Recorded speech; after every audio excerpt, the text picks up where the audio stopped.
అన్నమయ్య జిల్లాలో ఘోర రోడ్డు ప్రమాదం జరిగింది. రెడ్డిపల్లె చెరువు కట్టపై లారీ బోల్తా పడింది. ఈ ప్రమాదంలో 12 మంది మృతి చెందారు. మరో 12 మందికి తీవ్ర గాయాలయ్యాయి. మామిడికాయల లోడుతో వెళ్తున్న లారీ రెడ్డిపల్లె చెరువు కట్టపై బోల్తా పడింది. వీరందరూ మామిడికాయలు కోసే కూలీలు.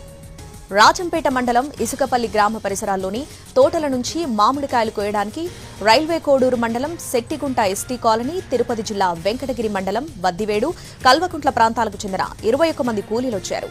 మామిడికాయల లోడుతో రైల్వే కోడూరు మార్కెట్కు వెళ్తున్న లారీపై వీరంతా కూర్చున్నారు. లారీ పుల్లంపేట మండలం రెడ్డి చెరువు కట్టపై అదుపు తప్పి బోల్తా పడ్డంతో కూలీలంతా లోడు కింద పడ్డారు. కూలీలను పనికి తీసుకువెళ్లిన మేస్త్రి శివ ఒక్కరే చిన్న గాయాలతో బయటపడగా అతని భార్య చిట్టమ్మతో పాటు సుబ్బరత్నమ్మ, గజ్జల దుర్గయ్య, గజ్జల శ్రీను, గజ్జల లక్ష్మీదేవి, రాధ, గజ్జల రమణ, వెంకట సుబ్బమ్మ ఘటనా స్థలంలోనే దుర్మరణం పాలయ్యారు. వద్దివేడు గ్రామానికి చెందిన మునిచంద్రను రాజంపేట ఆసుపత్రికి తరలించగా చికిత్స పొందుతూ చనిపోయారు. వడమంచలి వెంకటేష్, గజ్జల వెంకటయ్య, జి సీనయ్య, జి లక్ష్మి, వెంకటరమణ, అలాగే సిద్దమ్మ, జి వెంకటేష్, పోలి వెంకటేష్, పోలమ్మ, చెంచులక్ష్మి, గంగమ్మ తదితరులు తీవ్రంగా గాయపడ్డారు. ఈ ప్రమాదంపై జిల్లా ఇన్ఛార్జ్ మంత్రి బీసీ జనార్దన్ రెడ్డి, అలాగే మంత్రి మండిపల్లి రాంప్రసాద్ రెడ్డి తీవ్ర దిగ్భ్రాంతి వ్యక్తం చేశారు. మృతుల కుటుంబాలను ఆదుకుంటామన్నారు. గాయపడిన వారికి మెరుగైన వైద్యం అందించాలని అధికారులను ఆదేశించారు.